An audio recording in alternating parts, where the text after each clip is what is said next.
नमस्कार, मी पंजाब डक. आज आहे 15 एप्रिल 2026. मी माझ्या शेतामध्ये आहे. बघा, शेत सगळं दुरुस्त करून ठेवलं कारण की पाऊस लवकर येणार आहे. यावर्षी पाऊस चांगला आहे आणि या ठिकाणाहून आज अंदाज देणार आहे कारण की राज्यातल्या बऱ्याच शेतकऱ्याचा कांदा काढणं चालू आहे. तर राज्यातल्या सर्व शेतकऱ्याला सांगू इच्छितो की राज्यामध्ये मात्र 17, 18, 19च्या दरम्यान काही भागामध्ये पाऊस सुरू राहणार आहे. म्हणजे परवाच्याला किती 17, 18, 19च्या दरम्यान.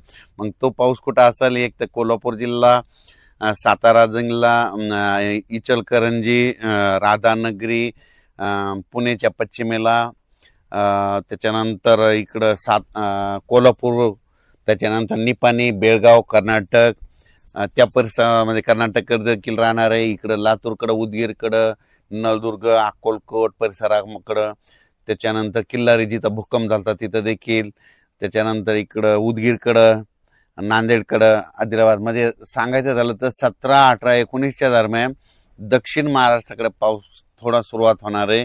सगळीकडे नाही, पण तुरळक ठिकाणी अवकाळी पाऊस येणार आहे. म्हणून ज्यांची हळद असेल, कांदा असेल, तर तुम्ही काय करा, 17 तारखेपर्यंत त्या परिसरातल्या दक्षिण महाराष्ट्रातल्या शेतकऱ्यांनी झाकून घ्यायची, ठेवायची. कारण की राज्यामध्ये 17, 18, 19च्या दरम्यान पाऊस येणार आहे. त्याच्यानंतर 21, 22च्या नंतर ते पाऊस पुन्हा थोडी थोडी वाढ होत जाणार आहे. म्हणून हा अंदाज लक्षात यायचा. मग त्याच्यानंतर तो पाऊस नाशिककडे जाईल, पुन्हा नंदुरबारकडे जाईल, धुळेकडे जाईल, जळगावकडे जाईल.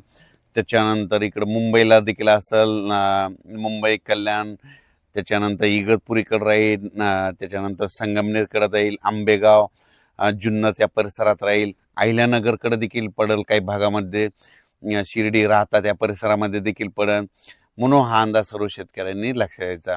म्हणजे सांगायचं झालं तर 17, 18, 19लाच बघा ना तुम्ही, थोडं वातावरणात लगेच बदल होईल. पण आज 15 आणि 16 2 दिवस मात्र असं उन्हाची तीव्रता वाढत जाणार आहे, 43 अंशापर्यंत जाणार आहे. मात्र हे अंदाज सर्व शेतकऱ्यांनी लक्षात घ्यायचा. तुम्हाला एक सांगायचं झालं तर म्हणजे 17, 18, 19च्या दरम्यान राज्यामध्ये ढगाळ वातावरण राहणार आहे. म्हणून हे लक्षात येतं. ढगाळ वातावरण असल्यामुळं लगेच गरमी देखील दिसणार आहे. म्हणून हे देखील सर्व शेतकऱ्यांना लक्षात येतं. सांगायचं झालं तर 17 ते 25च्या दरम्यान राज्यात ढगाळ वातावरणच राहणार आहे. म्हणून हा अंदाज राज्यातल्या सर्व शेतकऱ्यांनी लक्षात घ्यायचा.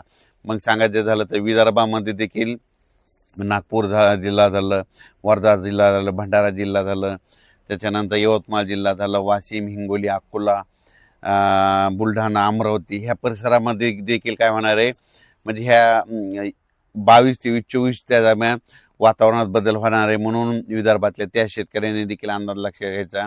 कारण की त्या भागात देखील थोडं पावसाचं वातावरण होणार आहे.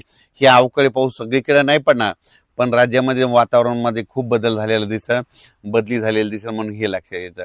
मराठवाड्यात देखील तुम्हाला एक सांगू इच्छितो, मराठवाड्यात देखील 17 तारखेला म्हणजे काय होईल, आभाळ येणार आहे 17, 18, 19च्या दरम्यान. मग मराठवाड्यामध्ये लातूर जिल्हा आहे, त्याच्यानंतर धाराशिव जिल्हा आहे, इकडे नांदेड जिल्हा आहे. त्या परिसरामध्ये काय होईल, काही नळदुर्ग झालं, किल्लारी झालं, उदगीरकडं, त्याच्यानंतर बसव कल्याण, अक्कलकोट ह्या परिसरामध्ये थोडा पाऊस आलेला दिसेल. म्हणून हे लक्षात घ्यायचं. ज्यांचा हळद असेल, कांदा असेल, झाकून घ्यायचे. त्याच्यानंतर परभणी जिल्हा झालं, नांदेड जिल्हा झालं, हिंगोली जिल्हा झालं, संभाजीनगर, जालना ह्या परिसरात देखील 17 तारखेपासूनच ढगाळ वातावरण होणार आहे. म्हणून हा अंदाज लक्षात घ्यायचा. हा पाऊस सर्व दूर नाही, पण मात्र भाग बदलत काही ठिकाणी गारपीट देखील होईल. म्हणून हे देखील सर्व शेतकऱ्यांनी लक्षात घ्यायचं. या पावसामध्ये वाऱ्याचं प्रमाण देखील जास्त असणार आहे. म्हणून हे देखील सर्व शेतकऱ्यांनी लक्षात घ्यायचं. उत्तर महाराष्ट्राकडे नंदुरबार जिल्हा, धुळे जिल्हा, नाशिक जिल्हा, त्याच्यानंतर अहिल्यानगर त्या परिसरातल्या शेतकऱ्यांना सांगू इच्छितो की तुमच्याकडे कांदे चालू असेल तर तुम्हाला 17 तारखेलाच आभाळ आलेलं दिसेल. तुम्हाला वाटेल पाऊस येतो की काय, पण 17ला काही ठिकाणी नुसतं आभाळ आलेलं दिसेल. म्हणून हे लक्षात घ्यायचं. आता 22, 23, 24, 25च्या दरम्यान फक्त भाग बदलत विखुरलेल्या स्वरूपाचा हे अवकाळी येणार आहे. म्हणून हा अंदाज सर्व शेतकऱ्यांनी लक्षात घ्यायचा. काही ठिकाणी गारपीट देखील होईल. म्हणून हे देखील सर्व शेतकऱ्यांनी अंदाज लक्षात घ्यायचा.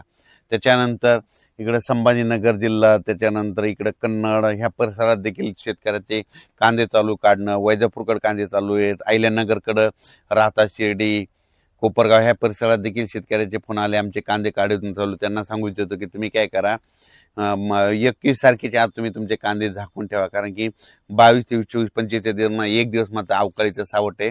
म्हणून ते देखील त्या शेतकऱ्याने लक्ष द्यायचं. ह्या पावसात देखील राज्यामध्ये गारपीट देखील आहे, वारं देखील आहे, विजा देखील आहे. ही अवकाळी आहे म्हणून ही देखील सर्व शेतकऱ्यांना लक्षात, खास करून कोल्हापूर शेतकरा, शिरोळ कारखाना, दत्त शिरोळ कारखाना, त्या परिसरात निपाणी, कर्नाटक, बेळगाव त्या परिसरात जरा जास्त गारपीट होणार आहे म्हणून त्या तंबाखूच्या शेतकऱ्यांनी देखील काळजी घ्यायची. त्याच्यानंतर इकडं तेलंगणात देखील काही काही ठिकाणी गारपिटीसह पाऊस पडणार आहे म्हणून तेलंगणातल्या देखील शेतकऱ्यांनी हा अंदाज लक्षात घ्यायचा. त्याच्यानंतर इकडं सातारा जिल्ह्यातल्या शेतकऱ्याचे आंबे देखील आहेत म्हणून त्यांनी देखील हा अंदाज लक्षात घ्यायचा. पुणे, जुन्नर, पुणेकरांना देखील पाऊस पाहायला भेटेल. पुणेकरांना देखील हे अंदाज पुणेकरांना देखील लक्षात घ्यायचा. मुंबईला देखील हे पाऊस अवकाळी पाहायला भेटेल म्हणून मुंबईकरांना देखील हे अंदाज लक्षात. मुंबईकरांना काही ठिकाणी गारपीट देखील पाहायला भेटेल. पुण्याकडे देखील काही ठिकाणी गारपीट पाहायला भेटेल. जुन्नर, आंबेगाव त्या पट्ट्यात देखील गारपीट पाहायला भेटेल म्हणून ह्या अहिल्यानगर जिल्ह्यातल्या शेतकऱ्यांनी देखील अंदाज लक्षात घ्यायचा. म्हणजे सांगायचं झालं तर 26 तारखेपर्यंत वातावरण खराब आहे. तर तुम्हाला एक सांगू इच्छितो की उन्हाळ्यामध्ये पावसाचं कसं असतं, एकदम टेम्परेचर 38 पासून 43 अंशापर्यंत गेलं, शेवटी निसर्गच काय करतंय की लगेच पाऊस येते म्हणून हे कंपल्सरी शेतकऱ्यांनी लक्षात घ्यायचं. हिवाळ्यात देखील अशीच परिस्थिती असते. हिवाळ्यामध्ये दरवर्षी तापमान असतं 17-18 अंश सेल्सिअस असतं, पण त्याचा पारा जर समजा निपाडचा पारा, समजा धुळे जिल्ह्याचा, धुळेचा, जळगावचा पारा जर ते पारा जर घसाला 2-3 अंश आला की त्या टायमाला अवकाळी येतं म्हणून हे शेवटी निसर्गाचंच आहे म्हणून तुम्हाला सांगतो. तसंच आज देखील बघा, आज आहे 15 आणि उद्या 16, आज देखील काही काही ठिकाणी जवळपास 44 अंश, कुठं 43 अंश, 40 अंशाची नोंद होईल. ही जर नोंद झाली की समजा 100% अवकाळी येणार आहे म्हणून हे लक्षात यायचं. आणि तुम्ही कालच बघा, ह्या 2-3 दिवस झालं दररोज सारखे लाईटवर किडी यायलेत, पाकोळ्या यायल्यात. म्हणजे किडे पाकोळ्या यायल्यात म्हणजे हे अवकाळी पावसाचं लक्षण आहे म्हणून हे निसर्गानं देखील दिलेलं आहे म्हणून हे देखील लक्षात घ्यायचं. आणखीन एक तुम्हाला एक सांगतो, एक निसर्गामध्ये एक असं झाड आहे बघा, बहाव्याचं फुलं लागतात बघा, त्याला पिवळे फुलं लागतात बघा. बहाव्याच्या झाडाला जर फुलं लागले तर तिथून कंप्लीट 60 दिवसाला पाऊस आपल्या महाराष्ट्रात येतो. तर तुम्हाला सांगतो, आमच्या इथं शिलूला आमचे उदय डक म्हणून त्यांचे घरी, त्यांच्या प्लॉटमध्ये झाड आहेत, त्यांचा कालच मला फोन आला, सर यावर्षी 1 एप्रिलला त्याला फुलं लागले. तर त्यांना म्हणलं 1 एप्रिलपासून कंप्लीट 60 दिवस मोजा, लगेच 60 दिवसाला आपल्या महाराष्ट्रात पाऊस येते का नाही हे अंदाज निसर्गानं ते दिलेला आहे.